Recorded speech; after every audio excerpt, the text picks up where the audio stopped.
नमस्कार। ओम नमः शिवाय। प्यारे दर्शकों, हमारा चैनल जो चमत्कार को नमस्कार है, उसका उद्देश्य ध्यान रखिएगा, जो प्राचीन चीज़ें हैं, जो सत्य हैं, आजमाई हुई हैं, वो आप तक पहुंचाना। आज इसी कड़ी में हम आपको ले चलते हैं बनारस के उस सिद्ध शमशान घाट पर, जहां एक दो नहीं बल्कि हजारों लाशें प्रतिदिन जलती हैं। हमारे साधना काल के दौरान में मुलाकात हुई बाबा मलंगनाथ, जो कि अघोर पंथ के थे, बेहद सरल स्वभाव के थे, सदा मस्त रहने वाला, गांजा धतूरा के साथ, डम डम डमरों की आवाज़ के साथ, वाद्य यंत्रों की आवाज़ के साथ उनके एक एक बीज मंत्र जैसे लगते थे मानो महादेव अपने मुख से मंत्रों का उच्चारण कर रहे हों। गंगा किनारे शाम को वो चौकी लगना, धूनी उस पर चोखा बाटी लगना, गरम गरम प्रसाद स्वरूप खाना, वो आनंद ही कुछ और था। बहुत ही भाग वाले होते हैं जो जिनको ऐसी संगत मिलती है और उसका आनंद उनको मिलता है। तो मैं उनका लाडला था, मुझे बहुत ज़्यादा प्यार सम्मान करते थे। बालकाल की बात थी, उन्होंने बहुत सारे प्रयोग बताए। अक्सर उनके पास एक मुरादाबाद से जैन साहब आते थे, जिनका नाम था करीम चंद। उम्र लगभग 55 वर्ष की थी, और जब आते तो बाबा जी उनको एक इतनी बड़ी सी कोई वस्तु देते थे, और उसके अंदर एक छोटी सी हड्डी होती थी। हमने कहा, महादेव, ये व्यक्ति आता है और आपसे ये हड्डी लेके जाता, आखिर इसका राज क्या है? गुरुदेव काफ़ी देर बाद 2-4 लोग चले गए। उनके बाद हमको बुलाया कि आओ अंदर। ठंड का महीना था, अलाव जलाए बैठे। उन्होंने कहा चाय बनाओ, तो उसी धूनी पे हमने चाय के लिए अपना पतीला चढ़ाया। चाय बन रही, उधर चाय बनना चालो, इधर गुरुजी ने बताया। उन्होंने बताया कि अघोर हड्डी होती क्या है, ये सिर्फ अघोरियों को मालूम होता और किसी को नहीं। चलिए आज इसका राज खोलते हैं। ये हड्डी जिसके पास होती है, क्या क्या करामात करती है, क्या लाभ है और क्या नुकसान है, सबको बताना जरूरी है। प्यारे दर्शकों, ये अंबुची मेला जो चल रहा है, इसके ठीक 15 दिन बाद अघोर मार्ग के जो लोग हैं, वो अघोर हड्डी का निर्माण करते हैं। किस तरीके करते हैं मैं बता दूं। शनिवार को मरने वाले व्यक्ति के, शनिवार को जो व्यक्ति अकाल मृत्यु मरता है और उसको मोक्ष नहीं मिलता है, तो सबसे पहले इन लोग क्या करते हैं, ऐसे मृत आत्माओं से संपर्क करते हैं, उनकी इजाज़त लेते हैं। इजाज़त के बाद जब उनके घर वाले उनके अंतिम संस्कार के लिए आते हैं, जलाते हैं, उसी बीच वहाँ के जो जलाने वाले लोग रहते हैं, उन्हीं के बीच वो संपर्क करके बड़ी ही सावधानी से उनके हाथ यानी पंजे की कोई भी एक हड्डी वो प्राप्त कर लेते हैं। हड्डी प्राप्त करने के पश्चात सर्वप्रथम उनका कार्य रहता है कि जिसकी ये लाश थी, जो व्यक्ति खत्म हुआ है, उसको प्रेत योनि से मुक्ति दिलाना सबसे अच्छा काम है। सबसे अच्छा काम है प्रेत योनि से मुक्ति दिलाना, ताकि वो प्रेत योनि में भटके ना। इसलिए प्रेताष्टक अघोर लाइन से कर देते हैं। उसके पश्चात जब मुक्ति दिला देते हैं, तब वो हड्डी काम आती है। अब इस हड्डी को सिद्ध करते हैं। सिद्ध करने के लिए क्या होता है,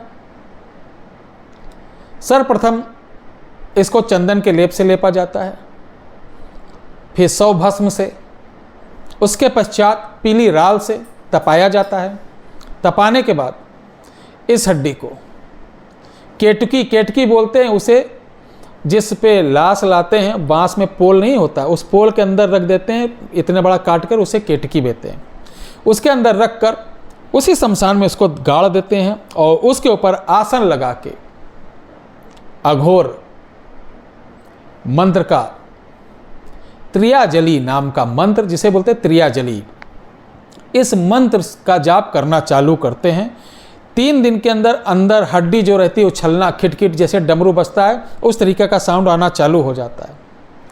जब हड्डी उछलना चालू हो जाती तो साधक लोग समझ जाते हैं कि अब इसके अंदर एक्टिवेट हो चुकी है, यानी ये अपने काम करने के लिए तैयार है, अपने मिशन पे जाने के लिए तैयार है।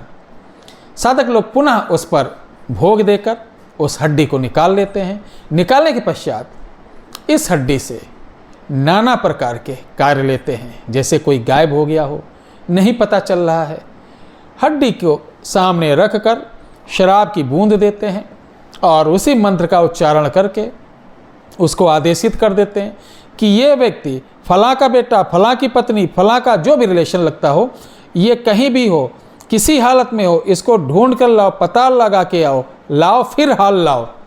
ये जब वचन देते हैं तो ये निकल पड़ता है अपने टारगेट को ढूंढने, और 2 दिन 3 दिन जितनी दूरी जितना समय हो ढूंढ कर आखिर पता लगा लेता है और बता देता है कि ये व्यक्ति यहाँ है, या उसको स्वयं आ जाता है। उसके अलावा किसी के ऊपर कोई चीज़ हो, ये हड्डी घुमाकर उस चीज़ को उतार कर वहीं जला दिया जाता है। मतलब उसके ऊपर कोई भी तंत्र मंत्र जादू टोना हो किसी ऊपर, ये तत्काल ही उतरन करके उसको काट देती है। साथ ही आपके घर में अगर किसी ने भयंकर कोई तंत्र बाधा गाड़ रखी है, दबा रखी है, कर रखी है, तो इसी हड्डी से अवघड़ लोग 5 चक्कर घूम के इस हड्डी के ऊपर उस चीज़ को उतार कर जला देते हैं। सिर्फ मंत्रों से पढ़े और बोल दिए कि चलो इसके अंदर जो घर के अंदर हो सबको लाओ, हाजिर करो, वो हड्डी अपना आप खींच लेगी। खींचने के बाद कपूर उसके सामने रखो, जला दो, कहते इसी में जलाओ, सब तंत्र मंत्र जलेगा, उसमें से पट पट चट चट की आवाज़ आएगी। एक नहीं, इसके 10 से 12 प्रयोग हैं जो बहुत चमत्कारी हैं।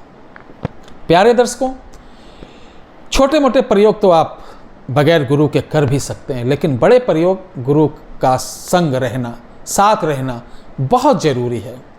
उसी प्रकार जिस प्रकार आप साइकिल चलाने पर गिरते हैं तो छोटी मोटी चोट आती है, बाइक चलाने पर उससे ज़्यादा आती है, लेकिन अगर आपको बगैर पायलट, बगैर आपको सिखाने वाला और जहाज़ दे दिया जाए तो ले जाके आप जाओगे 7, 10, 20 आदमियों को उस एरिया को ले जाओगे। इसी प्रकार शमशान अघोरी लाइन में आप बगैर गुरु के अगर कुछ करते तो अपना तो जाओगे, परिवार को भी साथ ले जाओगे। तो इसलिए गुरु सानिध्य में करना चाहिए। ये वीडियो इसलिए मैंने दिया कि अगर जो लोग ये करना चाहते हैं तो मुलाकात कर सकते हैं, उनको मैं पूरा तरीका बता दूंगा, विधि बता दूंगा, उनको कवच कर दूंगा, उनका बंधन कर दूंगा। लेकिन वह 5 तारीख जुलाई में, यानी ये वीडियो कल पड़ेगी और आप 5 तक का मिल सकते हैं, या बहुत अधिकतम 8, चूँकि आपको तैयारी भी करना होगा। इसलिए जो लोग करना चाहते हैं अतिशीघ्र मुलाकात कर लें, अन्यथा आपको फिर ये जाके दिसंबर में 14 दिसंबर से इसका फिर मुहूर्त आ रहा है, उसमें कर पाएंगे। लेकिन 14 दिसंबर को मैं नहीं करा पाऊँगा, 14 दिसंबर को मैं रहूँगा बाहर, मेघालय रहूँगा, और इसलिए मैं बता रहा हूँ कि जो लोग करना चाहें आ जाएं, वो अपनी व्यवस्था यहाँ रुकने की कर लें, खाने की कर लें, या जो लोग नहीं आ सकते हैं उनको मैं ऑनलाइन भी करा सकता हूँ। जो लोग कर भी नहीं सकते हैं वो भी मिल लें, उनका संकल्प लेकर दूसरे ब्राह्मण से, दूसरे तंत्रोक्त से करा दिया जाएगा और उनको वो हड्डी प्राप्त करवा दी जाएगी। ये सब आप अपनी स्वेच्छा से, अपनी सूझबूझ से, अपने दिमाग से, अपने अच्छी तरीके सोच समझ कर तभी आएँ। मेरे वीडियो से या हमारी बातों से मोटिवेशन होकर ना आए। और आपको बता दें, 1 तारीख से हमारा सीरीज प्रारंभ हो रहा है कि आपका घर कैसा हो। अच्छे वास्तुशास्त्री का आप सलाह लेते हैं, उसके बावजूद आप खुद अपने घर में कुछ गलतियां कर देते हैं, जिसके कारण आप और आपका परिवार परेशान रहता है। फिर आप भटकते हैं, आज ये बाबा, कल वो बाबा, परसों इधर, नरसों उधर, सिर्फ लुटते हैं और बर्बाद होते हैं, तरक्की नहीं कर पाते हैं। तो मैं चाहता हूं कि हमारे परिवार के लोग सुखी रहें। छोटे छोटे टिप्स और आपके घर के बारे में जानकारी, कहीं आपके घर में ये तो नहीं, कहीं आपके घर में ये सामान इधर तो नहीं, कहीं आपके घर में इस जगह ये तो नहीं, या आपके घर में ऐसा तो नहीं कर रखा, मैं बताऊंगा। और उस चीज़ को आपको फॉलो करना, यकीन मानिए अगर आपने फॉलो कर लिया तो आपका परिवार मेरा परिवार है, और मेरा परिवार यानी आपका परिवार हमेशा खुश रहेगा, बच्चे खुश रहेंगे, मुस्कुराएंगे और सदा सुखी रहेंगे। मैं यही चाहता हूँ। बहुत बहुत धन्यवाद। जय श्री राम।